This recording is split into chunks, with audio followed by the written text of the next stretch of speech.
13 de noviembre de 1974. 3:15 a.m. 112 Ocean Avenue, Amityville, Nueva York. Dentro de una gran casa colonial holandesa junto al agua, duermen 6 personas. Un padre, una madre y 4 niños. 2 niños y 2 niñas, de entre 9 y 18 años. En uno de los dormitorios del piso superior, un hombre de 23 años coge un rifle Marlin calibre 35. Primero camina hacia el dormitorio de sus padres. 2 disparos. Ambos muertos. Luego la habitación de sus hermanos. 2 muertos más. Luego la habitación de sus hermanas. 2 más. 6 personas. 6 balas. Todo en 15 minutos. Esto es lo extraño. La casa no está insonorizada.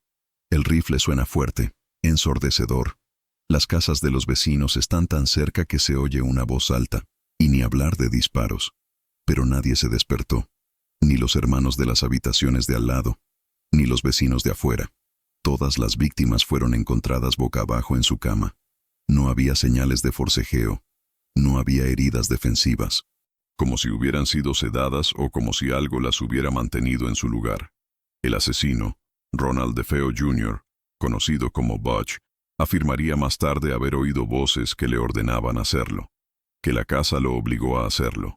13 meses después, una nueva familia se mudaría al 112 de Ocean Avenue. George y Kathy Lutz, con los 3 hijos de Kathy de un matrimonio anterior. Durarían 28 días. Cuando huyeron, afirmaron que la casa estaba poseída, que había demonios en las paredes, que apenas lograron escapar con vida. Su historia se convirtió en un libro, luego en una película, luego en una franquicia.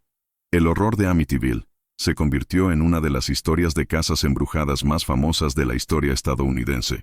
Pero esto es de lo que casi nadie habla. Los Lutz ganaron millones de dólares.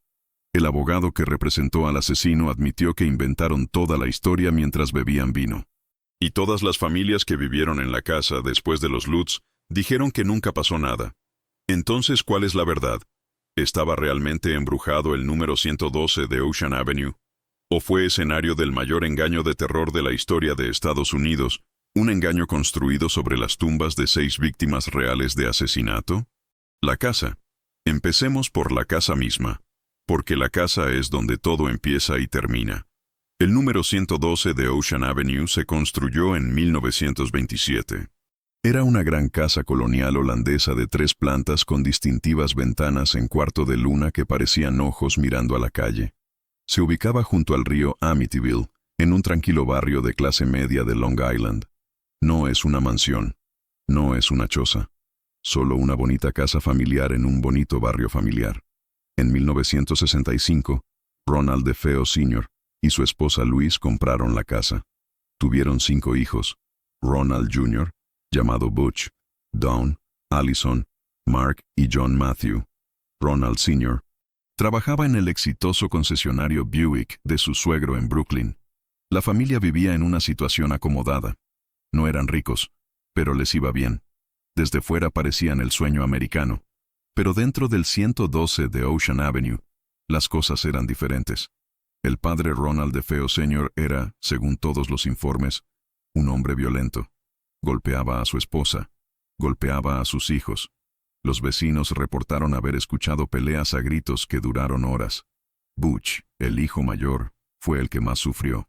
Ronald padre tenía un temperamento que podía estallar por cualquier cosa. Una bebida derramada, una puerta abierta, una palabra inapropiada.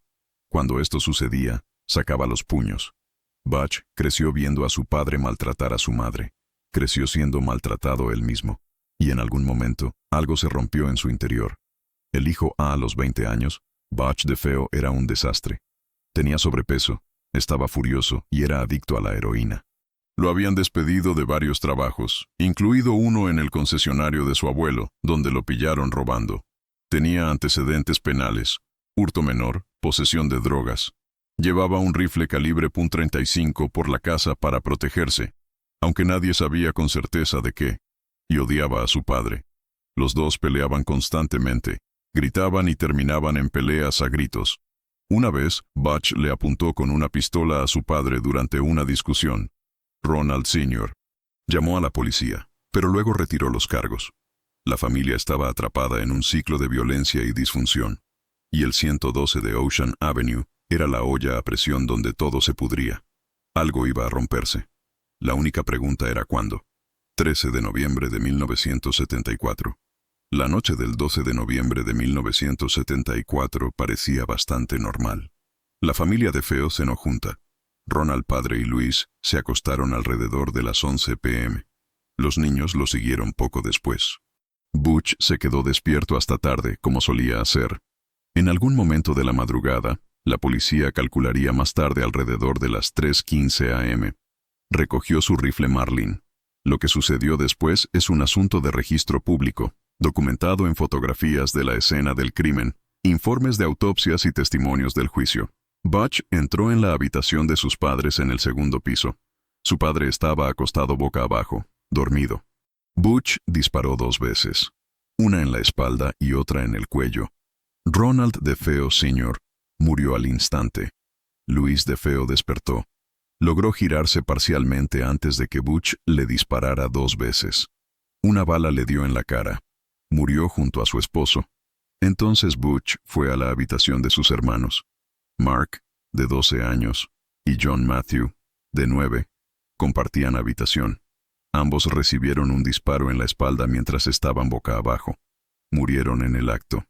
Luego estaba la habitación de sus hermanas, Dawn, de 18 años, y Allison, de 13. Ambas recibieron un disparo en la cabeza mientras yacían boca abajo en sus camas. 6 personas, 6 balas, todos muertos. Las autopsias revelaron posteriormente que todas las víctimas habían recibido disparos a quemarropa mientras yacían en sus camas. Todas fueron encontradas boca abajo. Ninguna mostraba signos de forcejeo. La casa estaba en silencio. Nadie en las casas vecinas oyó los disparos. Nadie llamó a la policía. Nadie vino a ayudar. A las 3:30 a.m., Butch DeFeo era la única persona viva en 112 Ocean Avenue. Las secuelas. Butch se duchó. Recogió los casquillos. Escondió el rifle y la ropa ensangrentada en una alcantarilla a 2 cuadras de distancia. Luego se fue a trabajar. Sí, funciona. Como si nada hubiera pasado. Alrededor de las 6:00 p.m. de esa noche, casi 15 horas después de los asesinatos, Butch corrió a un bar local llamado Henry's, gritando que alguien había matado a su familia. Llevó a un grupo de amigos de regreso al 112 de Ocean Avenue. Encontraron los cuerpos exactamente como Butch los había dejado esa mañana. Llegó la policía. La casa fue sellada.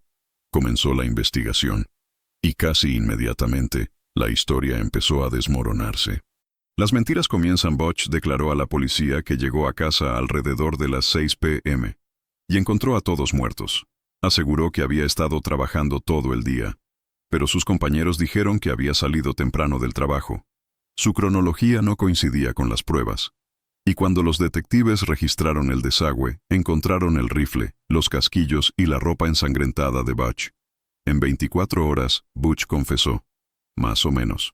Admitió haber asesinado a su familia, pero afirmó que unas voces en su cabeza le habían ordenado hacerlo. Dijo que la casa lo obligó a hacerlo, que había una presencia maligna en el número 112 de Ocean Avenue que lo controlaba. Su abogado, William Weber, inicialmente intentó alegar locura, pero los psiquiatras de la fiscalía determinaron que Butch estaba cuerdo y consciente de sus actos. El juicio duró un mes. El 21 de noviembre de 1975, Ronald DeFeo Jr. fue declarado culpable de 6 cargos de asesinato en segundo grado. Fue condenado a 6 cadenas perpetuas consecutivas, de 25 años a cadena perpetua por cada cargo. Moriría en prisión en 2021, todavía afirmando que la casa lo obligó a hacerlo. Pero la verdadera pregunta que rondaba a los investigadores no era si Butch había matado a su familia. La evidencia era abrumadora. La verdadera pregunta era, ¿por qué nadie se despertaba? Las preguntas sin respuesta. Piénsalo. Un rifle Marlin calibre .35 es muy ruidoso. No es una pistola con silenciador. Es un rifle de caza diseñado para abatir presas grandes a distancia. Dentro de una casa, de noche, el ruido sería ensordecedor. Sin embargo, de alguna manera, Butch disparó 6 tiros en 3 habitaciones diferentes en el transcurso de al menos varios minutos, y nadie se despertó. Sus hermanos, que dormían en la habitación contigua, no oyeron los disparos de sus padres. Sus hermanas no oyeron los disparos de sus hermanos. Los vecinos, cuyas casas estaban lo suficientemente cerca como para oír conversaciones a través de las ventanas abiertas, no oyeron nada.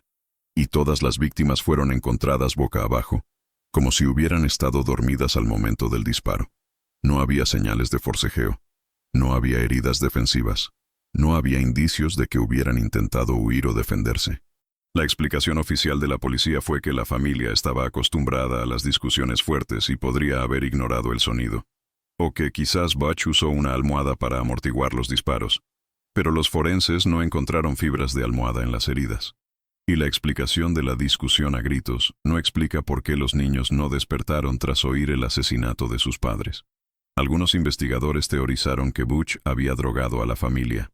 Pero las autopsias no encontraron sedantes en sus organismos.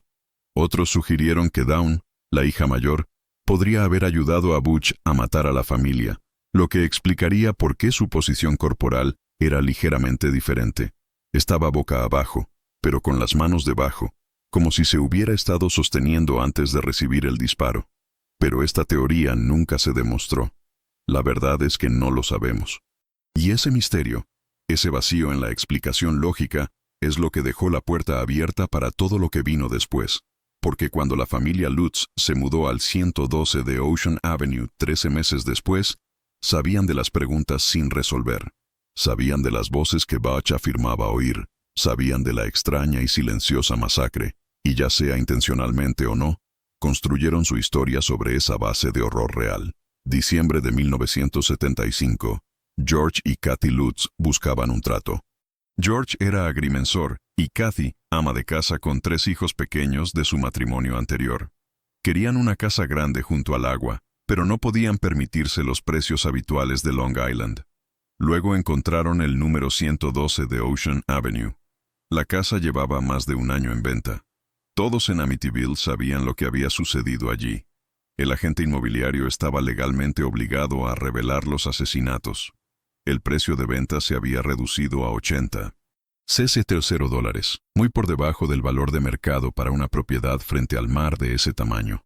A los Lutz no les importaba la historia. O al menos, eso decían. Recorrieron la casa. Vieron manchas de sangre aún visibles en el suelo. Sabían que 6 personas habían muerto allí. Y lo compraron de todos modos. El 18 de diciembre de 1975, exactamente 13 meses y 5 días después de los asesinatos de DeFeo, la familia Lutz se mudó al 112 de Ocean Avenue. Dirían que durarían exactamente 28 días.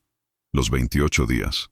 Según los Lutz, el horror comenzó casi inmediatamente. George, un hombre no religioso, sintió de repente la necesidad de bendecir la casa. Llamaron a un sacerdote católico local, el padre Ralph Pecoraro, quien accedió a realizar la bendición. Los Lutz afirmaron que durante la bendición, el padre Pecoraro oyó una voz grave que le ordenaba, «Sal». El sacerdote supuestamente enfermó gravemente y se marchó inmediatamente, aconsejándole posteriormente a la familia que no usara la habitación del segundo piso de donde provenía la voz, la misma habitación donde asesinaron a Ron y Luis DeFeo. El padre Pecoraro daría más tarde declaraciones contradictorias sobre si esto realmente sucedió. Los Lutz afirmaron que inmediatamente después de la bendición, empezaron a suceder cosas extrañas. Enjambres de moscas aparecieron en la casa, a pesar de ser invierno. Las puertas y ventanas se abrieron y cerraron solas. Un limo verde resumaba de las paredes y de las cerraduras. Un crucifijo en la pared al revés. Kathy sufría pesadillas sobre los asesinatos, viéndolos mientras ocurrían. George se despertaba todas las noches a las 3:15 a.m., la hora exacta de los asesinatos. Las personalidades de los niños cambiaron. La más pequeña, Missy, afirmó tener una amiga invisible llamada Jody, que era un cerdo. George vio unos ojos rojos brillantes que lo miraban desde afuera de la casa. Descubrieron una pequeña habitación oculta en el sótano con paredes rojas, una habitación secreta que no estaba en los planos de la casa. La actividad se intensificó. Según George, se obsesionó con la chimenea, manteniéndola encendida constantemente y negándose a salir de casa. Dejó de bañarse, dejó de trabajar y se volvió violento y retraído. Kathy afirmó que se transformó físicamente y envejeció años en cuestión de días. Su situación financiera se derrumbó. George no trabajaba y ellos estaban gastando todos sus ahorros tratando de mantenerse calientes en una casa que permanecía helada a pesar del fuego crepitante. Finalmente, el 14 de enero de 1976, 28 días después de mudarse, los Lutz afirmaron que huyeron de la casa en mitad de la noche, dejando casi todo atrás. Condujeron hasta la casa de la madre de Kathy y nunca regresaron a 112 Ocean Avenue. Dejaron atrás sus muebles, sus pertenencias y $60,000 en capital. Y luego empezaron a hablar. El acuerdo del libro. Aquí es donde la historia se pone interesante. Poco después de huir de la casa, George Lutz contactó a William Weber, el abogado defensor de Ronald DeFeo. Sí, el mismo William Weber que representó a Butch en el juicio por asesinato. El mismo abogado que utilizó la defensa de que las voces lo obligaron a hacerlo. Weber vio una oportunidad. Propuso que él y los Lutz escribieran un libro juntos sobre la verdadera aparición fantasmal del número 112 de Ocean Avenue. El libro ayudaría a impulsar un nuevo atractivo para DeFeo. Si la casa realmente era malvada, tal vez realmente había controlado a Butch. Y eso haría que todos los involucrados ganaran mucho dinero. Según el testimonio posterior de Weber, se sentó con George y Kathy Lutz con varias botellas de vino y juntos crearon la historia del horror de Amityville. Tomaron detalles reales de los asesinatos de DeFeo, la línea de tiempo de las 3:15 a.m., la extraña falta de ruido, las afirmaciones de Butch sobre las voces, y los entretejieron en una narrativa de terror sobrenatural. Weber declaró más tarde en una entrevista de 1979, «Creamos esta historia de terror mientras George bebía muchas botellas de vino. En realidad, estábamos jugando entre nosotros. Estábamos creando algo que el público quería escuchar». Los Lutz lo negaron. Insistieron en que cada palabra era cierta. En septiembre de 1977, se publicó El horror de Amityville, una historia real de Jay Anson. Se convirtió en un éxito de ventas inmediato, permaneciendo 42 semanas en la lista de los más vendidos del New York Times. El libro se comercializó como no ficción, como un relato verídico de un acontecer fantasmal real, y América lo creyó. Los Lutz se hicieron famosos de la noche a la mañana. Apariciones en programas de entrevistas en periódicos. Fueron la familia que sobrevivió a la casa más embrujada de Estados Unidos. En 1979, el libro fue adaptado al cine, protagonizado por James Brolin y Margot Kidder. Recaudó más de $86 millones en taquilla, convirtiéndose en una de las películas independientes más taquilleras de todos los tiempos. Los Lutz ganaron millones. William Weber ganó dinero. El editor ganó dinero. Las únicas personas que no se beneficiaron fueron las 6 víctimas de DeFeo, cuyos asesinatos reales ahora quedaron enterrados bajo capas de ficción y explotación. Pero aquí está la pregunta que nadie se hacía en 1977. Si la casa estaba realmente embrujada, ¿por qué no les pasó nada a las familias que vivieron allí después de los Lutz? Porque allí vivió gente, durante décadas, y tenían una historia muy diferente que contar. La familia Cromartie. En marzo de 1977, apenas 2 meses después de la huida de los Lutz y mientras se escribía el libro The Amityville Horror, una nueva familia se mudó al 112 de Ocean Avenue. Jim y Barbara Cromartie compraron la casa por $55,000. Sabían de los asesinatos. Conocían la historia de Lutz, que ya se estaba difundiendo en los medios. A ellos no les importó. Jim Cromartie era un ex-marín. Bárbara era una mujer sensata que pensaba que toda la historia de fantasmas era ridícula. Tenían 4 hijos y necesitaban una casa grande junto al agua. Y el número 112 de Ocean Avenue estaba disponible a un precio asequible. Así que se mudaron allí.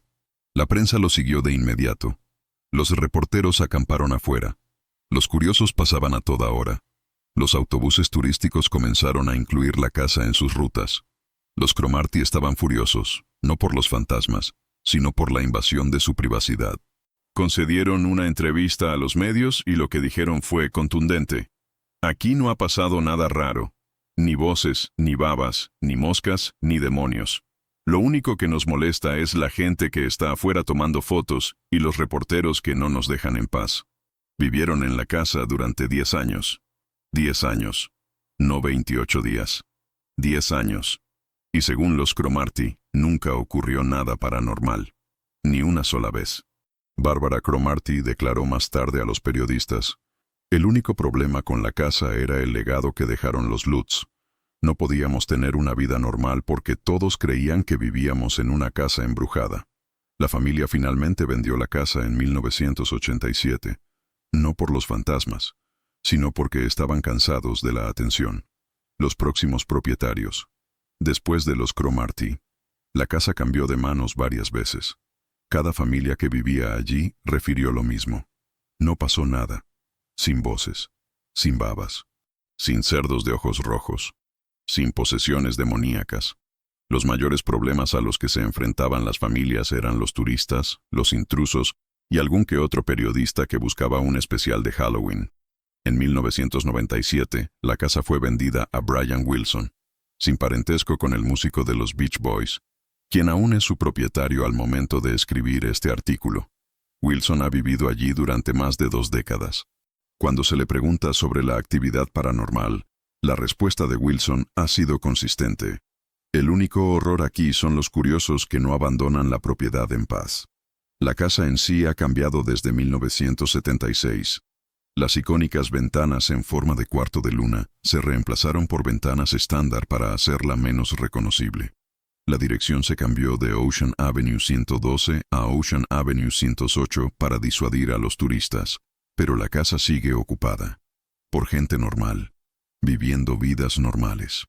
Lo cual plantea la pregunta obvia: si la casa fue poseída en 1976, ¿por qué los demonios se fueron cuando lo hicieron los Lutz?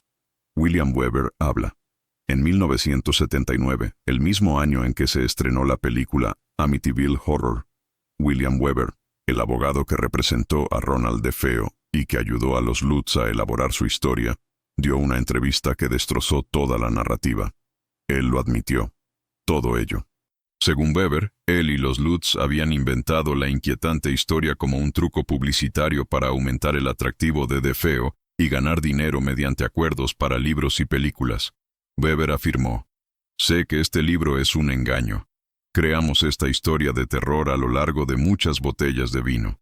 Describió cómo extrajeron detalles de los asesinatos reales de DeFeo, la línea de tiempo de las 3:15 a.m., el sótano espeluznante, la distribución de la casa, y los embellecieron con tropos clásicos de casas embrujadas: moscas, baba, voces, posesión demoníaca.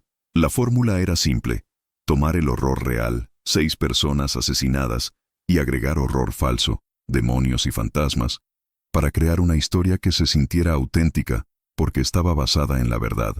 Weber afirmó que el plan se vino abajo cuando los Lutz lo excluyeron del contrato del libro y se quedaron con todas las ganancias. Fue entonces cuando decidió revelar la verdad. Los Lutz, por supuesto, lo negaron todo. George Lutz tachó a Weber de mentiroso e insistió en que cada detalle del libro era cierto. Kathy apoyó las afirmaciones de su esposo, pero Weber tenía pruebas. Tenía notas de sus reuniones. Tenía borradores preliminares de la historia donde los detalles cambiaban entre versiones. Tenía testimonio que demostraba que George Lutz había investigado demonología y literatura sobre casas embrujadas antes de elaborar su narrativa. El caso llegó a los tribunales. Las demandas Weber demandó a los Lutz por incumplimiento de contrato, alegando que habían acordado dividir las ganancias del libro y luego lo habían dejado fuera. Los Lutz contrademandaron, alegando que Weber los difamaba al calificar su historia de engaño. La batalla legal reveló información perjudicial sobre la credibilidad de los Lutz. Motivo económico. Los Lutz atravesaban graves dificultades económicas cuando se mudaron a la casa. El negocio de George iba mal. Estaban atrasados con las facturas. El contrato para publicar un libro les ofreció una salida, y funcionó.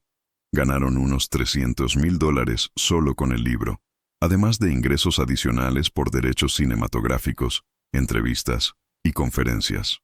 Declaraciones contradictorias. Los relatos de George y Kathy sobre lo ocurrido en la casa cambiaron con el tiempo. Las primeras entrevistas describieron incidentes relativamente menores, puntos fríos, sensaciones extrañas. Entrevistas posteriores, sobre todo tras la publicación del libro, incluyeron afirmaciones cada vez más dramáticas: levitación, transformaciones físicas, ataques demoníacos. Testimonio del sacerdote. El padre Ralph Pecoraro, el sacerdote que supuestamente bendijo la casa y escuchó la voz que decía «fuera», dio declaraciones contradictorias. En algunas entrevistas apoyó las afirmaciones de los Lutz. En otras, minimizó su experiencia o se negó a hacer comentarios. Bajo juramento, admitió que no podía afirmar con certeza que lo que había experimentado fuera sobrenatural. Los investigadores paranormales, Ed y Lorraine Warren, los famosos investigadores paranormales que visitaron la casa y confirmaron que estaba embrujada, tenían un interés económico en la historia. Escribieron su propio libro sobre Amityville y se lucraron con conferencias y apariciones en los medios. Su credibilidad era cuestionable. Se dedicaban a encontrar fantasmas, no a desacreditarlos. Testimonio de los niños. Los 3 hijos de Kathy, fruto de su matrimonio anterior, concedieron entrevistas posteriormente, ya como adultos. Sus recuerdos de los 28 días contradecían muchas de las afirmaciones de George y Kathy. Uno de los niños admitió que, si bien sucedieron cosas extrañas, gran parte de lo que aparecía en el libro era exagerado o inventado. Las demandas finalmente se resolvieron extrajudicialmente. Los Lutz se quedaron con su dinero. Weber recibió una compensación. Y la versión oficial siguió siendo que el horror de Amityville era un relato real, al menos según la publicidad, pero el daño ya estaba hecho. Investigadores serios, periodistas e investigadores habían diseccionado la historia y la encontraron llena de lagunas.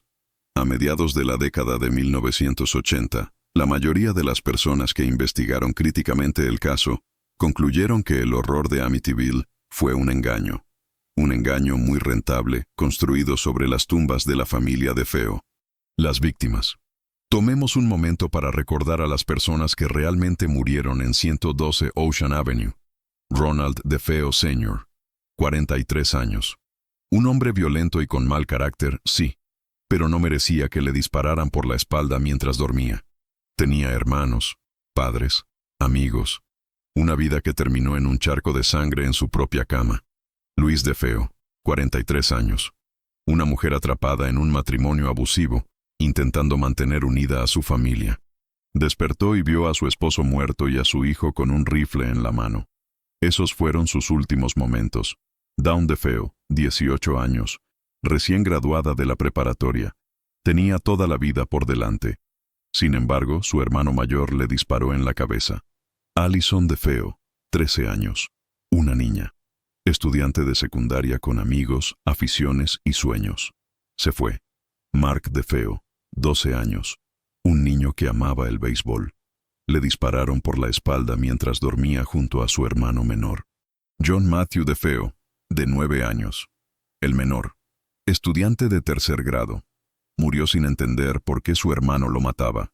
Estas 6 personas, seres humanos reales, defectuosos y complicados, fueron asesinadas en una de las aniquilaciones familiares más brutales de la historia de Estados Unidos.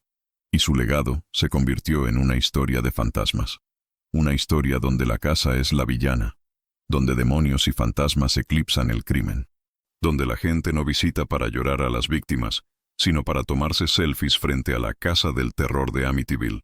Los asesinatos de DeFeo deberían haber sido recordados como una tragedia, como un caso de estudio sobre violencia familiar, enfermedades mentales no tratadas y el ciclo del abuso.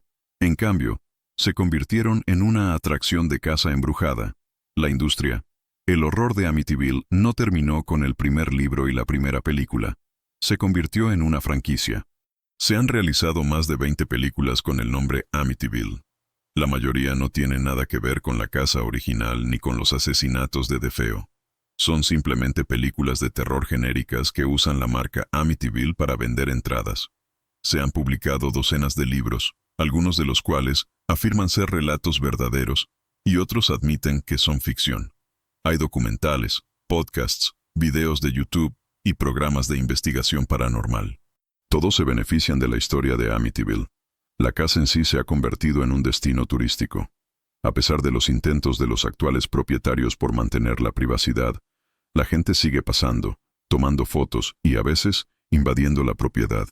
Cada Halloween, los medios de comunicación realizan retrospectivas sobre la casa más embrujada de Estados Unidos. Es una industria, un negocio, construido sobre 6 cadáveres y una mentira. George y Kathy Lutz. George Lutz defendió la historia de Amityville hasta su muerte en 2006. Concedió entrevistas, apareció en programas paranormales y escribió libros sobre sus experiencias. Insistió en que cada palabra era cierta, que la casa era malvada, y que su familia apenas logró escapar con vida. Kathy Lutz, quien se volvió a casar tras divorciarse de George, se mostró más reservada en los últimos años. Concedió menos entrevistas y parecía incómoda con la continua atención. Falleció en 2004. Sus hijos han dado versiones contradictorias. Algunos respaldan la inquietante historia. Otros han admitido que gran parte de ella fue exagerada o inventada. La verdad probablemente se encuentra en algún punto intermedio. ¿Experimentaron los Lutz algo extraño en la casa? Quizás. Las casas antiguas hacen ruido. El trauma de saber que 6 personas murieron allí podría tener efectos psicológicos. La sugestión es poderosa. ¿Pero experimentaron posesión demoníaca, levitación y ataques de un demonio cerdo de ojos rojos? No, casi seguro que no. Lo que experimentaron fue una oportunidad de convertir la tragedia en ganancias. Y la aprovecharon. Lo que sabemos con certeza, separemos los hechos de la ficción. Hecho. El 13 de noviembre de 1974, Ronald DeFeo Jr. asesinó a 6 miembros de su familia con un rifle mientras dormían. Hecho. El caso tenía elementos extraños. La falta de ruido, las posiciones de las víctimas, que siguen sin explicación. Hecho. DeFeo afirmó que unas voces lo obligaron a hacerlo, pero fue declarado legalmente cuerdo y condenado. Hecho. La familia Lutz se mudó a la casa en diciembre de 1975 y se fue en enero de 1976. Hecho. Los Lutz escribieron un libro afirmando que la actividad demoníaca los expulsó. Hecho. William Weber, el abogado de DeFeo, admitió haber ayudado a los Lutz a fabricar la historia. Hecho. Varias familias han vivido en la casa desde 1976 y no han reportado actividad paranormal. Hecho. Los Lutz ganaron cientos de miles de dólares con libros, películas y apariciones en los medios. Todo lo demás, los demonios, las moscas, la baba, la posesión, es objeto de controversia, no está verificado y muy probablemente es inventado. El verdadero horror. El verdadero horror de Amityville no es sobrenatural. Es humano. Es un joven tan dañado por el abuso que asesinó a toda su familia. Es una pareja tan desesperada por dinero que explotaron esos asesinatos para obtener ganancias. Es una industria del entretenimiento que convirtió la tragedia en una mercancía. Es una sociedad que prefiere creer en demonios antes que enfrentarse al mal real, que ocurre todos los días en hogares comunes. Violencia, abuso, abandono y falta de intervención. El número 112 de Ocean Avenue no estaba embrujado por fantasmas. Estaba obsesionado por lo que los humanos son capaces de hacerse unos a otros. Y eso es más aterrador que cualquier película de terror. Hoy, el número 112 de Ocean Avenue, ahora número 108, se encuentra tranquilamente a orillas del río Amityville. El propietario actual vive allí a tiempo completo. Se han cambiado las ventanas y la dirección, pero la casa sigue en pie. Es solo una casa. Viejo sí, histórico sin duda, pero no embrujado. La verdadera obsesión reside en lo que proyectamos sobre ella, las historias que contamos, el miedo que fabricamos. Ronald DeFeo Jr. murió en prisión en marzo de 2021, a los 69 años. Pasó casi 50 años tras las rejas, alegando siempre que la casa lo había obligado a hacerlo. Nunca expresó arrepentimiento genuino por lo que hizo. La familia DeFeo no tiene memorial. No hay monumento público. La mayoría de la gente ni siquiera sabe sus nombres. Pero todo el mundo conoce el horror de Amityville. Y tal vez esa sea la tragedia final. Recordamos la mentira. Olvidamos a las víctimas. Hicimos una atracción turística de una casa de asesinatos. Convertimos el verdadero horror en entretenimiento. Y seguimos comprando entradas. La pregunta. Así que aquí está la pregunta en la que quiero que piensen. ¿Por qué preferimos la historia de fantasmas a la verdad? ¿Por qué es más fácil creer en demonios que reconocer que un joven, dañado por años de abuso, defraudado por los sistemas de salud mental y permitido por una familia que sabía que era peligroso, pudo atravesar su casa con un rifle y ejecutar a 6 personas? ¿Por qué es más reconfortante, la casa lo obligó a hacerlo, que no pudimos detenerlo? Porque si la casa es malvada, entonces no es culpa nuestra. Si los demonios existen, entonces no tenemos que mirar a los verdaderos monstruos. La violencia doméstica, las enfermedades mentales no tratadas, los fallos sistémicos. El horror de Amityville es una mentira que nos contamos a nosotros mismos para evitar una verdad más dura. Y mientras sigamos contándolo, no aprenderemos la lección que 6 muertes deberían habernos enseñado. Que el verdadero horror es siempre humano. Y está sucediendo ahora mismo, en casas como la de 112 Ocean Avenue, en todo Estados Unidos. Los fantasmas no están en las paredes, están en nuestra disposición a mirar hacia otro lado.